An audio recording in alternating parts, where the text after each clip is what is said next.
Okay, so do you guys want to hear my crazy idea? The water-cooled computer back there that I did a video on a little while ago. If you haven't seen that, click the I and watch that video. I water-cooled a Q6600 rig on my like DIY, I guess you could say. I want to do it now with a pool. I've seen people online and like Tom's Hardware and stuff talking about this, and they're like, oh, you know, the pool water is really corrosive and stuff, and they're right, it is. I'm gonna be submerging my radiator underwater and trying this. So today it's about 85 degrees out, 80 degrees, I think it's like more like 80 degrees outside. And it's been in like the low 40s all week at night. So the pool is actually pretty cool. Like it's like, I wouldn't want to get in there right now, it's kind of cold. But I think it's gonna be perfect. Indy, be quiet. I think it's gonna be perfect for this, so let's try it. I'm thinking we're gonna get pretty good temps. So the pool water is pretty cool. It's definitely cooler than the surrounding air. So right now it's about 82 degrees out here. And so I have extra cable here. We're gonna extend it and we're going to put the radiator in the pool and we're gonna see what kind of temperatures we get. Because I think we should get pretty good temperatures. It's gonna be interesting. So, first I wanna get just the temperatures that we get with our current setup, and then we will set it up to work in the pool. Alright, so the system's up and running just fine, just as last time I used it.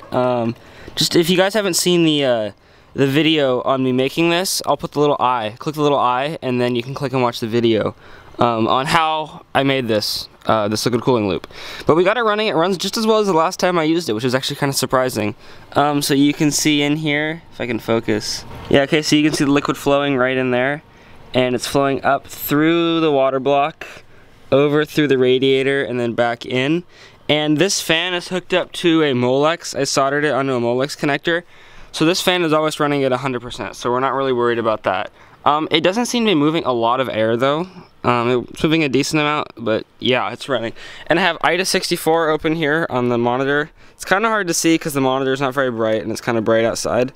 But that's IDA 64, and I'm gonna let it idle for about 10 minutes, and then I'll go into full load for 10 minutes. So out here where it's 86 degrees, wow, it's actually gotten kind of hot. 86 degrees Fahrenheit out here. Our cores are idling at 32, 32, and 27 and 27 Celsius.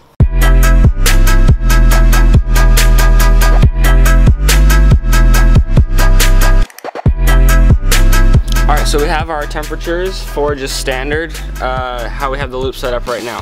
So, our ambient temperature out here is around 27 degrees Celsius, so it's not super hot, but it's warm outside. And so our average CPU idle temperature after 10 minutes was 31 degrees Celsius, or 31.5, wait, I messed that up. 31.5 degrees Celsius. And our average CPU load, so after 10 minutes of 100% CPU load, we got up to an average of 74.5 across all the cores. So it gets pretty warm, but it's not like it's thermal throttling or anything, but it gets pretty warm when it's running full load out here. So now let's cool it with the pool.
radiator. And then I have the long cables attached to it. And then this is gonna go in the pool, and this is gonna go to the processor. And the pool is quite chilly still. It's getting colder this time of year. And so the pool is definitely not what I want to swim in right now. It's not very warm. It's probably like 60 degree water, something like that. It's Fahrenheit. So this should be nice and chilly for the processor. I'm excited.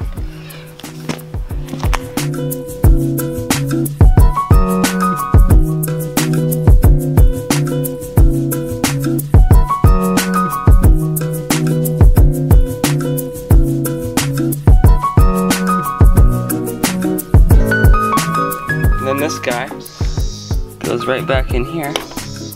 And there we go. Haha. I now have the world's most ridiculous liquid cooling loop for my processor. Look at this thing. I'm gonna unplug my, just so I don't shock myself somehow with the water. Okay, so this goes up here. Let me be careful how I lift this.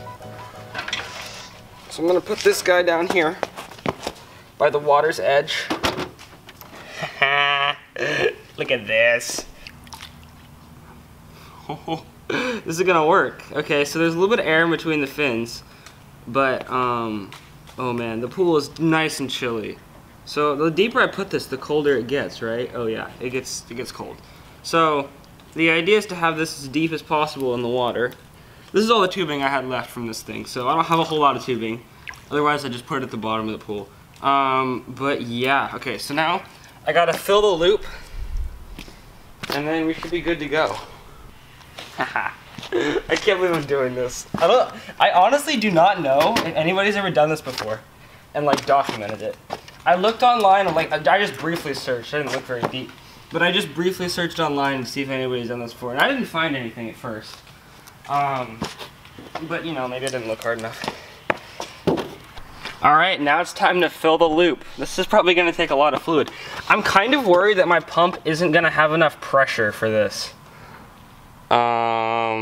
Yeah, that could be an issue. But, you know, you don't know unless you try, right? So that's what we're gonna do. Now, I've kind of been thinking about it. There's no way for the water, or like, there's no way for so the radiator's gonna heat up the water, right? But then how is the hot water in the pool that the radiator heats up going to get away from the radiator? And honestly, I think it'll just be convection, because like, it's just gonna, you know, convection, like, the hot water is just gonna rise out of the radiator and then cool water from below will come up. Okay, we need power to run our pump. Let's do this. It's gonna take a lot of fluid, or I'm just using distilled water for this.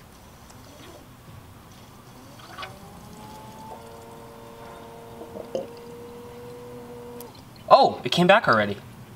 Maybe it won't take as much as I thought. Oh, it sunk deeper than okay. Don't get me wrong, this isn't practical.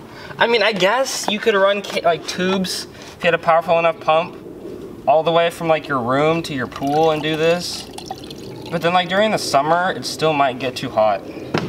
So, I don't know. Oh, that was too much water. Oh, I'm so excited about this, guys. Okay, so I have the jumper here, and then right now the actual computer itself isn't running. I'm just running the pump and these LEDs, and it's pumping through. So it's going from the reservoir, which is in here, which the pump is in here. It's pumping through the processor, down all the way to the water block, which is way down there. I'd say that's probably 2 feet underwater. And it's pretty cold, let me tell you, it's pretty cold. So it's probably 2 feet underwater, and then it comes back up through this pump and back into the reservoir. And I can just feel by touching the reservoir, it's icy, it's chilly. Okay, now all we have to do is just power it up and see what our temps are.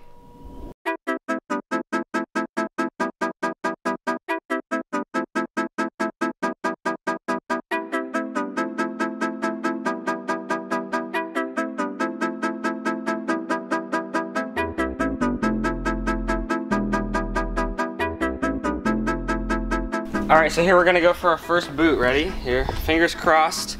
Oh wait, I have to plug in my hard drive. Hard drives are connected. Alright, we're gonna boot. Here we go. Oh boy.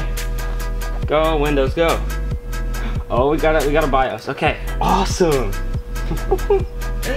Oh man. Alright, we're gonna open IDA64. What are our temperatures gonna be? I guess we'll find out. Oh, 25C. Oh, 18C. 17C. 21C. Okay, the hottest core is running at 21 degrees Celsius and the coolest core is running at 16 degrees Celsius. What is that in Fahrenheit? I don't know. Let me check. I'm from the United States, so I don't know what that is in Fahrenheit. That's 60 degrees Fahrenheit. Our processor's running at 60. Okay, so 60 is the coolest core and 68 on the hottest core. Oh my gosh, that is really cool.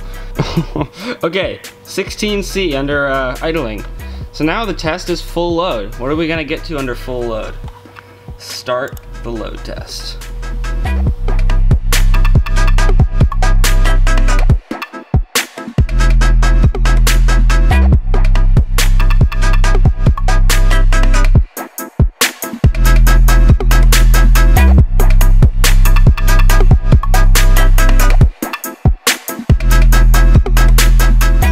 So now it's conclusion time. So before, when we just ran the test with the loop how it was in the video that I did, you guys can see how I made it and everything in the video I did 2 or 3 videos ago, I don't remember. But just click the little eye, I've already said this, but click the little eye and you can watch that video. And our average CPU idle temperature over a period of 10 minutes was 31.5 degrees Celsius, which is, I mean, that's alright, I guess. The ambient temperature outside is 27 degrees Celsius, which is like 80 degrees-ish, so it's kind of warm out here. And then the average CPU load after 10 minutes was 74 degrees Celsius, which is kind of hot. But you gotta remember, it's also kind of hot outside. So, and then I hooked up to the pool like you guys saw, and I got an average idle temperature of 19.3 degrees Celsius. That's pretty good for idle. That's a pretty low idle temperature. And then our average CPU load temperature over the period of 10 minutes with the IDA64 load test was 62.6 degrees Celsius. So we came down over 10 degrees in our load temperature with just the radiator like a foot and a half, 2 feet underwater. So, is this practical? Definitely not. I mean, I guess if you found a way to like to have tubes running into your pool and then having a radiator underwater and then pumping it all the way back, I guess you could do this, but that'd be kind of a lot of work. I mean, you could do phase change also with the amount of work. I don't know if you guys know what phase change cooling is, but anyway. But was it fun? Yeah, it was a lot of fun. It was pretty cool. And was it, you know, just I got to see how low the temperatures I could get. So, if you guys enjoyed this video, don't forget to like, and then you can subscribe, definitely. We just passed 5,000 subscribers, which is ridiculous. We're already at 5,100 at this point. It was actually last weekend that we got to 5,000 subscribers. So, thank you guys so much for that. Yeah, that's awesome. So, like I said, subscribe, like the video, and I will see you guys next time. Alright, bye.